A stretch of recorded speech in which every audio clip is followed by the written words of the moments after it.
This is your life, and it's ending 1 minute at a time.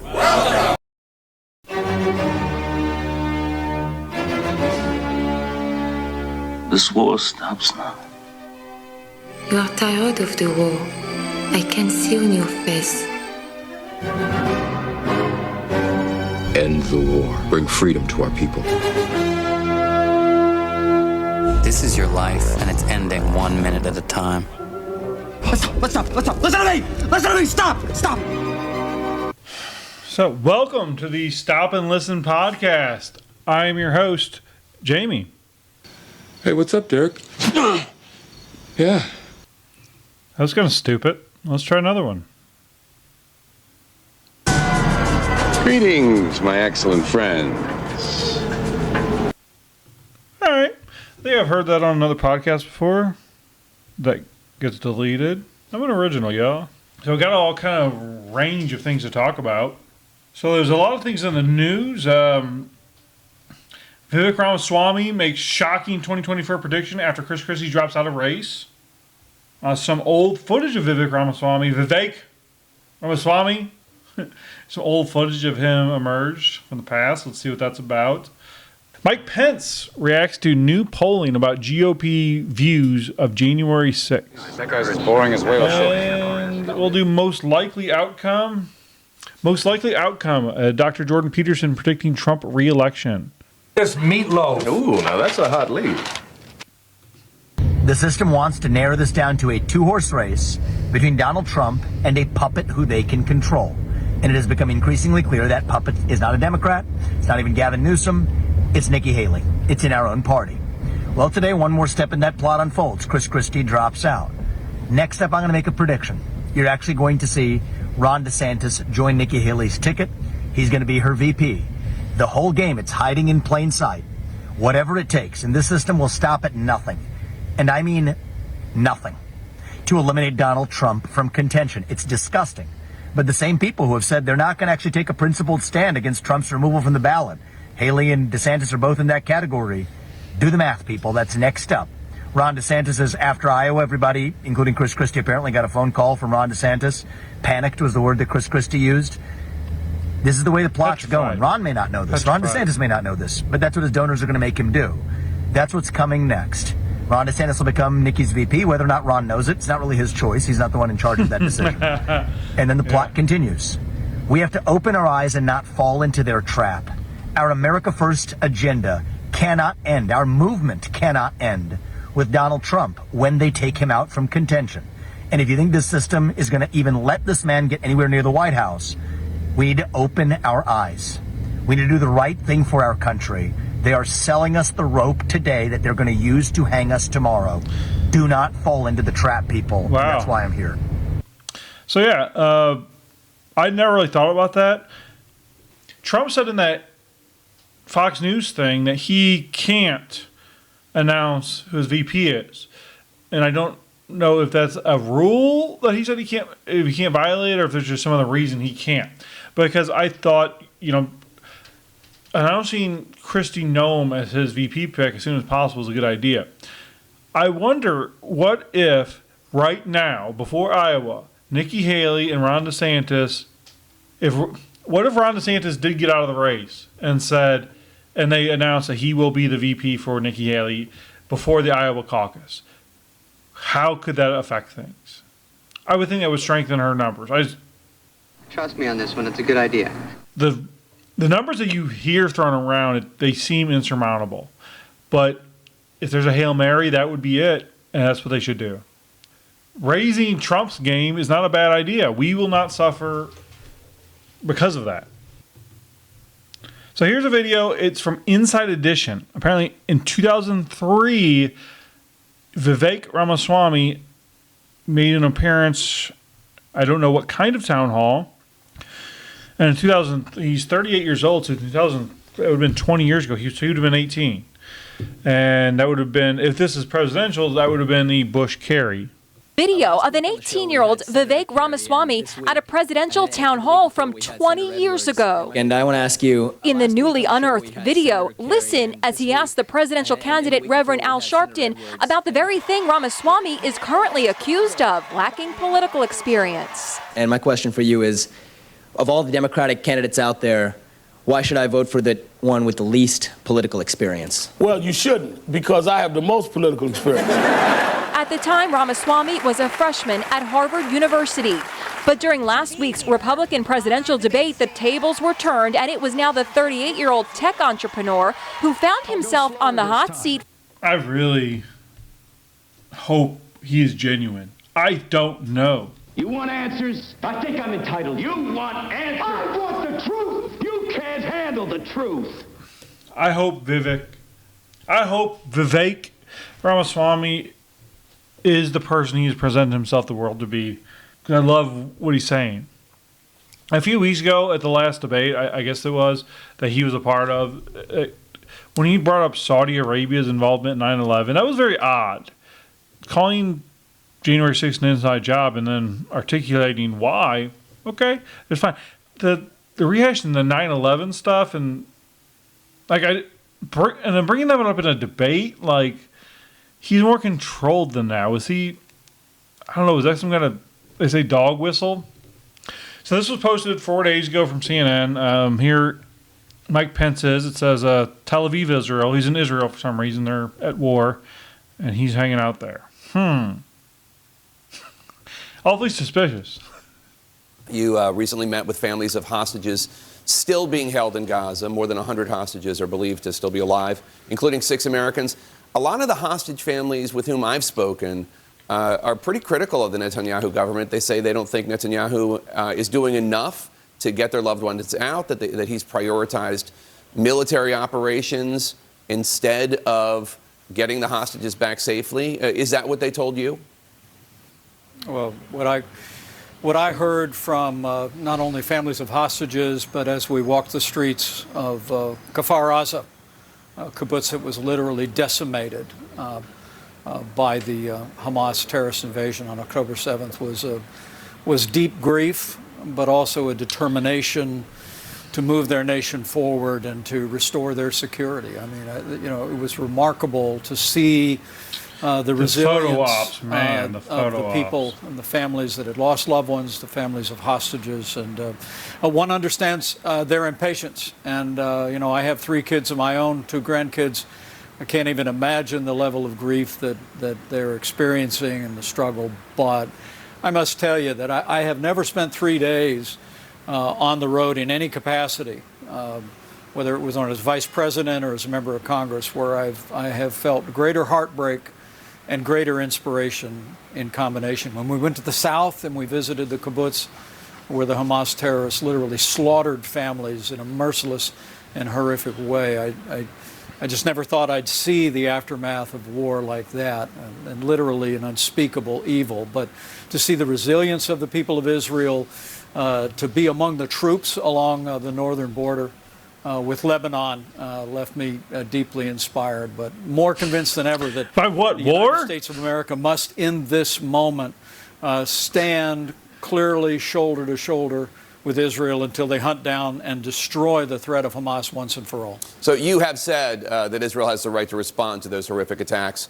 of October 7th and the responsibility to destroy Hamas, as you just did. But it does seem that the IDF strikes have killed more Palestinian civilians than they have members of Hamas. And so that's completely just out of nowhere.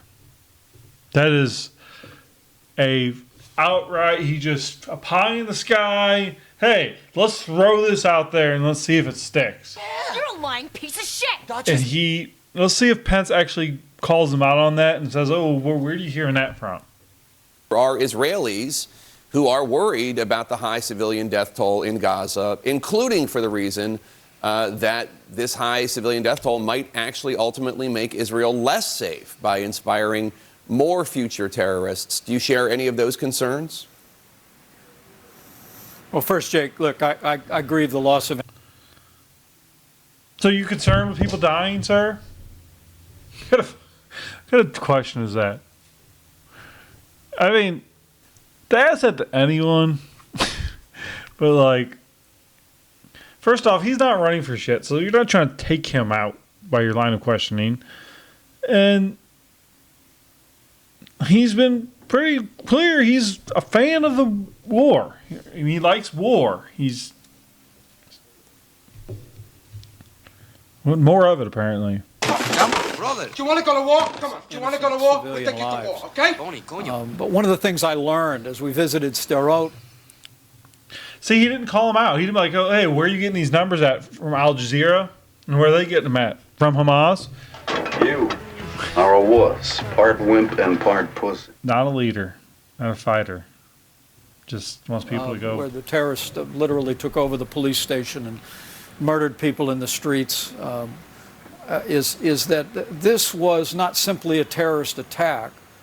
We learned late Friday night that the Secretary of Defense, Lloyd Austin, spent multiple days this past week in the hospital, including time in the intensive care unit for a medical issue that is still undisclosed. He did this without the public, without Congress, without the National Security Council, or even President Biden being informed for several days.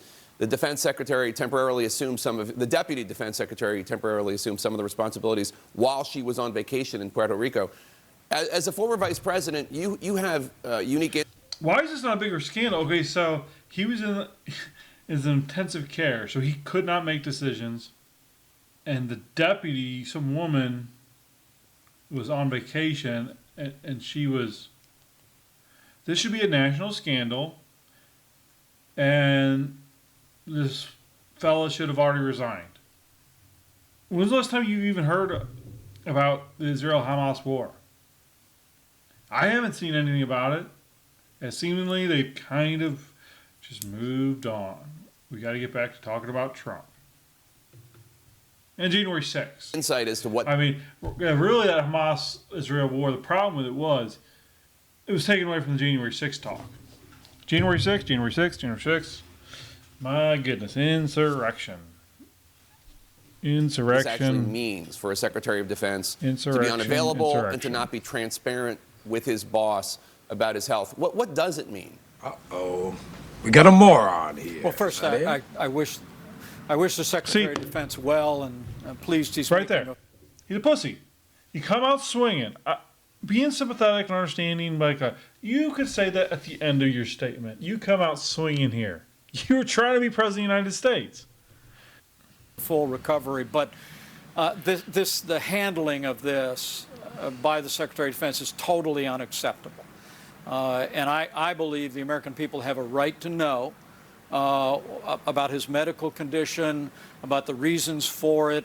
I don't know. He has a right to know. He's wrong on everything. I don't need to know the Secretary of Defense's health stuff. I want to make sure. I just want to know that there is one. One ready to engage, because we are a constant threat. That's a position, no vacation days. And no long weekends. You need to be ready at all times. Who was informed of his incapacity? And but to think that at a time when we have allies at war in Eastern Europe and here in Israel, that the leader of America's military at the Pentagon would. What do you say there? Was informed of his incapacity, and but to think that at a time when we have allies at war in Eastern. So he's calling Ukraine an ally. When did Ukraine become an ally? Ukraine became an ally when Biden started to fund the war. Holy shit! Europe and here in Israel. So Nikki Haley, complete disaster. Mike Pence, complete disaster. And though principally I agree with Desantis, I haven't heard of him just any mass firings with his campaign. He's just letting it roll. No wonder Trump is just walking into this. the shame that Vivek isn't getting a little more traction. We'll see how the numbers come out, though. The leader of America's military at the Pentagon would be out of commission for a number of days, and the President of the United States didn't know about it. I think it was a dereliction of duty, and the Secretary and the administration, frankly, need to step forward and give the American people the facts. Yeah, we still don't even know what he was hospitalized for.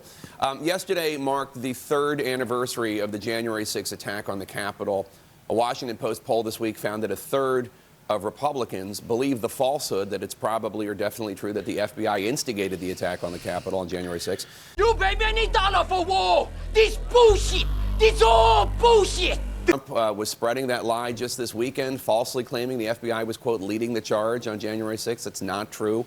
Obviously, your life, the lives of your family members were threatened that day. What do you say to those, including your former running mate, who are actively spreading this baseless lie, or maybe even more importantly, to those who believe it? You are fake news.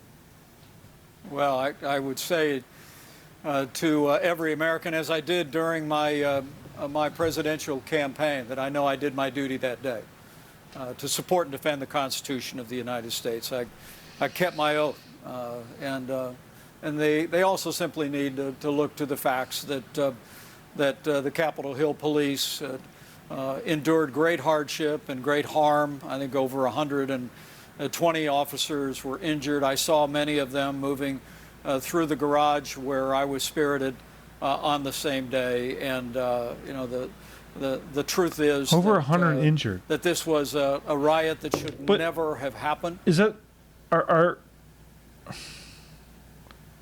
assaulting a police officer is a crime? I've not heard people being charged for that. I think he's just outright lying right now. As I've said many times before, the former president's words that day were reckless. I believe his history will judge his role in that. But at the end of the day, where I live every day, and history will and judge. Frankly, the words of encouragement that I receive on a regular basis is, well, I people know by are God's grace. That seems like that's a thing 3 years ago, where politicians, Jake, when politicians are pontificating about something they don't, they know they're wrong about, but they have to take the opposite stance. They'll say history will be the judge, meaning, yeah, right here, right now, he doesn't. It may be, but eventually we'll. Make sure you guys know. I understand why President Biden wants to focus his campaign on 3 years ago. The record of this administration has weakened America at home and abroad. And, I actually don't think the election's going to be decided on a tragic day 3 years ago. I think it's going to be decided on the failed policies of the Biden administration that have emboldened the enemies of freedom around the world, that launched the worst inflation, that created the worst crisis on our border in American history. And it's one of the reasons why I continue to hope that with the Iowa caucuses, New Hampshire just around the corner, that all the good Republican voters in those states will give our party a fresh start and give us new leadership to lead our party forward in the election. That's what I really wanted. I really wanted Trump just to get out of the way. And if he would have said, it's just not worth it. It's hurting the country because they won't leave me alone. Like, I don't know if he's doing this for America or for himself. And he's a narcissist, so you kind of have to assume that's where he's at. But if just removing Donald Trump from the equation, is Desantis in third because Trump is there? Probably. If Trump was not there, he would probably be leaps and bounds ahead of Nikki Haley. But, that's the choice. Pence is an idiot. Nikki Haley's an idiot. Christie. We got Vivek. A little curious, why Rand Paul, Ted Cruz, Marco Rubio. And I haven't heard, 2 words out of Marco Rubio since he got out of the primary 4 years ago. I wonder why Rand Paul and Ted Cruz didn't get involved in this. See, Rand Paul, I really like. Rand Paul seems like he hasn't changed. Ted Cruz lasted about a year and then started getting a little smooth around the edges. Beyond. Is there somebody other than Donald Trump that you want the voters of Iowa to get behind? Is there somebody you prefer, whether it's Governor Desantis or Ambassador Haley? You are somebody whose endorsement could actually make a difference with any wavering Republicans who want a fresh start, as you know. Dirty, rotten traitor. Well, I've been speaking to several of my old competitors, I think very highly of Nikki Haley, of Ron DeSantis, and frankly, Chris Christie's been a friend for many years. And I don't put a lot of stock in endorsements. I'm not sure whether I'm going to weigh in or if and when I will. But, you know, I ran for president because I think different times call for different leadership, Jake. And I'm hoping that the good people. Mike Pence does not want to endorse somebody who's going to lose. He is an unprincipled man. Of Iowa that I got to know so well in my campaign, the good people of New Hampshire and South Carolina, will look at this moment and recognize that elections are about the future. And we need new leadership in the Republican Party. We certainly need new leadership in the White House to move us forward. And if I see an opportunity to have an impact on achieving that, I'll certainly do it, and I'll keep you posted. It's not just President Biden who's focusing on January 6th, of course. You have Donald Trump still talking about it. Do you want to just like take... Donald Trump is still talking about it. Well, one, because they have his supporters locked up in prison. So he should, based on that alone. But you won't stop talking about it. You and your friends, the media, won't stop talking about it. Like, why don't you say to Biden, hey man, it's time to move on from that. You've had several years. We choose truth over facts. If Trump was that bad of a president, there should be a lot more reasons not to vote for him than January 6th. We hold these truths to be self-evident. January 6th has nothing to do with my opinion on Donald Trump. You know the thing. This opportunity to clear up this lie that the FBI was leading the charge on January 6th. It's obviously not true. I'm sure you know it's not true. Do you want to make that clear to the voters? You know, I've seen the director of the FBI repeat. Let's see that again. Look at his micro expressions. Look at he's going to swallow hard when he does this.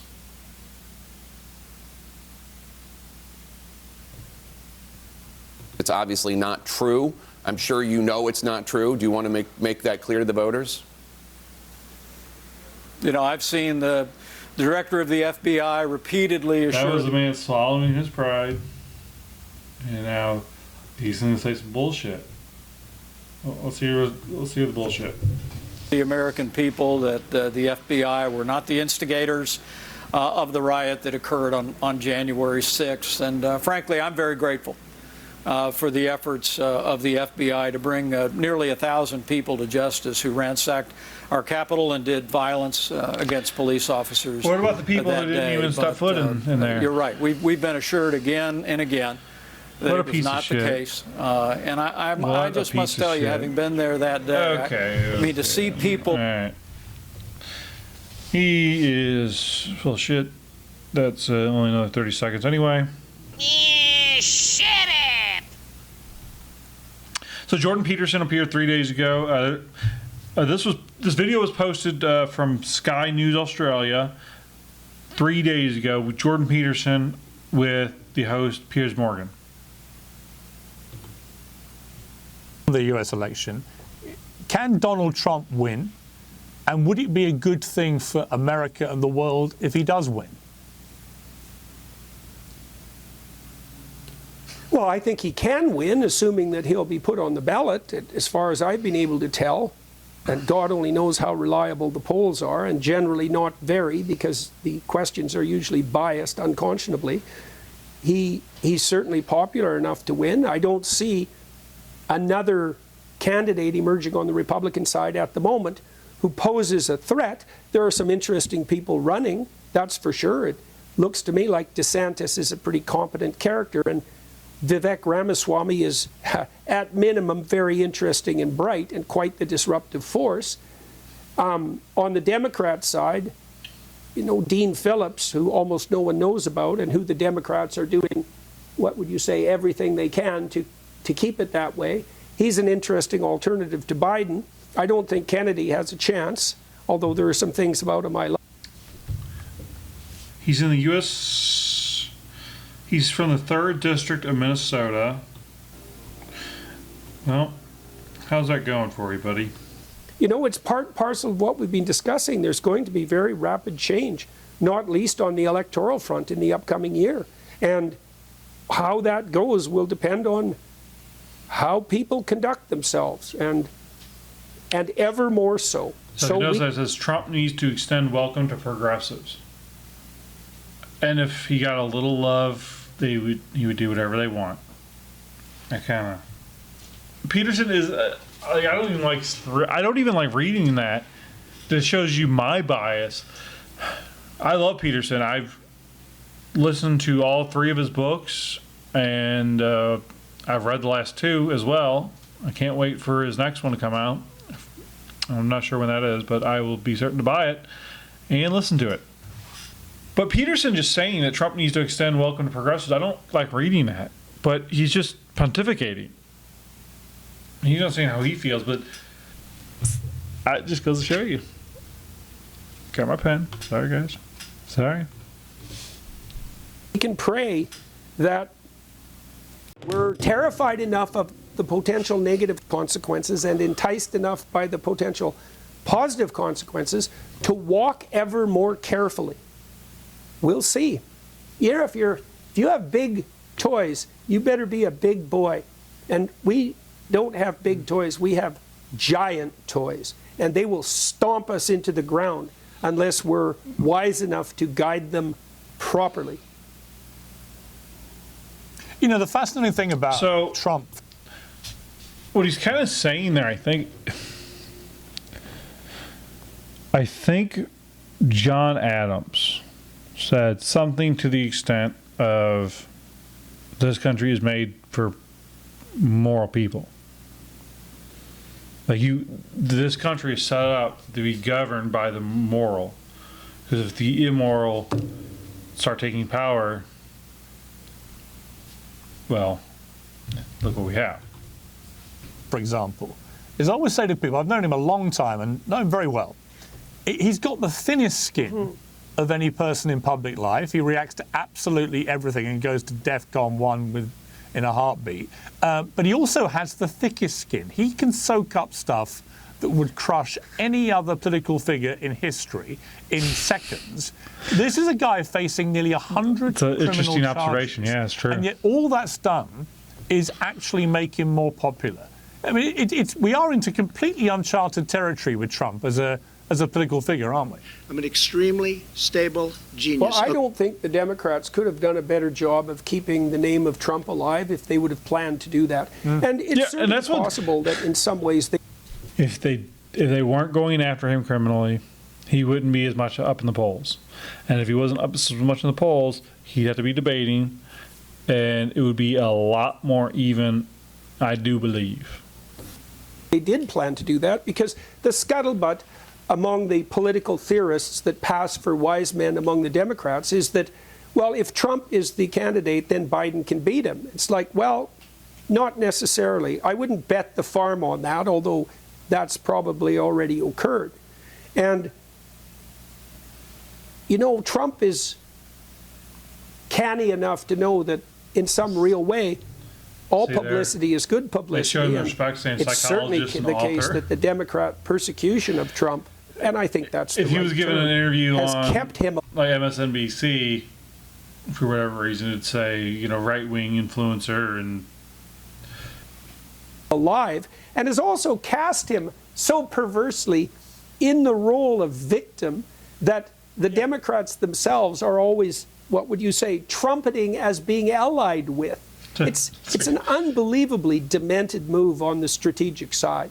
You know, my sense was if Biden would have taken a careful look at the Abraham Accords, which he certainly should have, because then we wouldn't be in the situation we're in right now in relationship to Israel, let's say, he could have given Trump a medal, clapped him on the back, said, "Good job, mate," and maybe he would have ridden off into the sunset.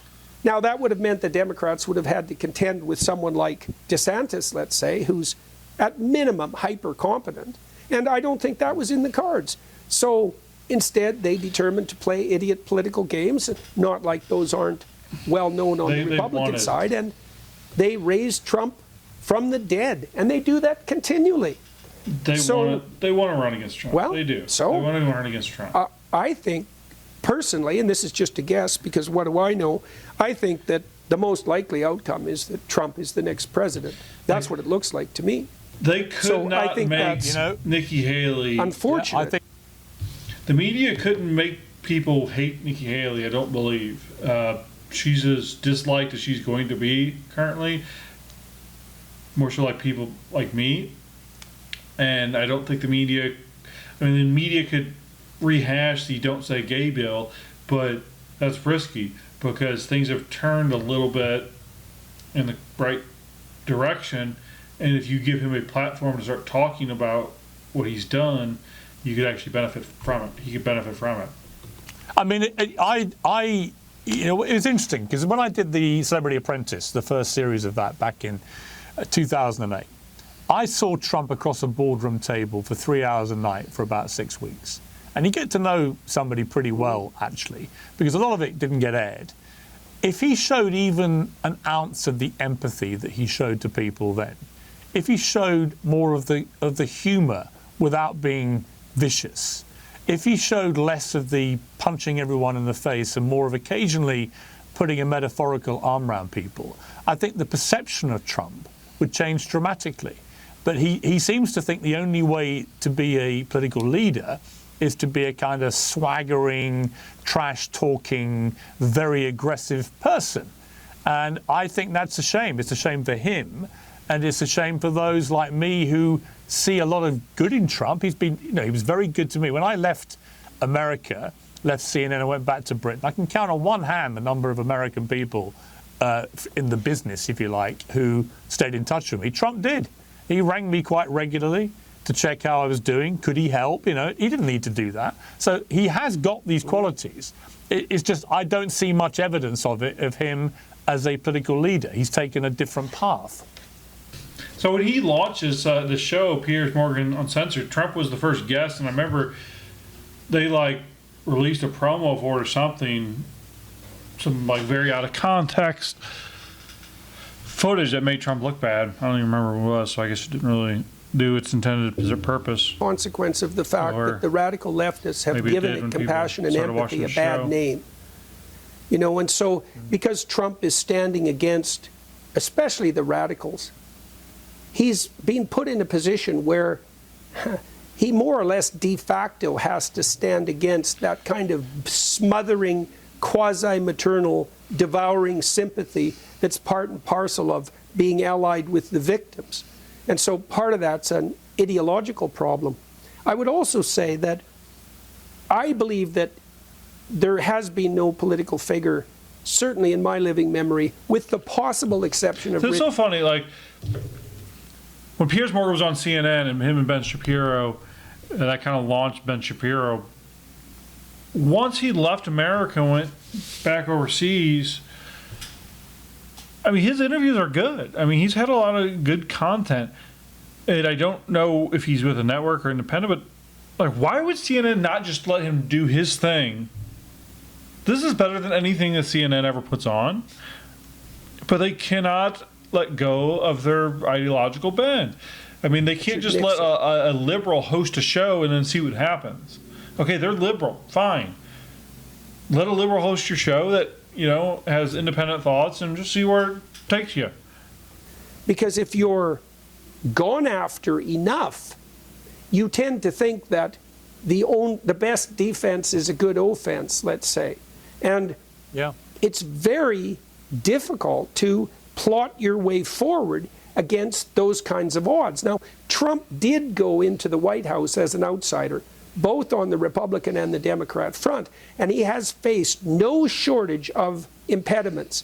And it's a hell of a lot to ask of someone to take all that with good graces. And he's certainly done better than he might have in that regard. He's still in the race, for example. Now, you might say, well, if you want to be president, you better be the guy that has that kind of largeness of spirit. And fair enough. But But, you know, let him who is without sin cast the first stone, let's say. Right. I mean, right there. I mean, he's an old Trump guy, is the most vilified leader in history. He's bombastic. It's crazy. And, like, there are evil leaders and he's around under a the lot globe of pressure. that the And media so- barely mentions. And obviously, this is our and own country, all the so you're lies gonna that talk have more been about it, generated so. to blacken his name have made him a worse man, at least in his public-facing image, than he might otherwise have been. And I can't help but see in that also a kind of nefarious, underhanded plan. If you can't defeat your opponent fair and square on the field of vision, let's say, or compassion, then you can do everything you can to back them into a corner and provoke them into doing something reprehensible so that you can blacken their name. And it's certainly the case that the Democrats have done absolutely everything they possibly could to do that, say, with regard to January 6th, while simultaneously taking no responsibility whatsoever for the widespread rioting that accompanied, for example, the Black Lives Matter movement. I love your mind. That's the thing. Jordan Peterson, everybody. So that's all I got. Well, it's actually not true. I could go on for another hour, but I don't think you guys are going to sit here and listen to me babble on for 2 hours.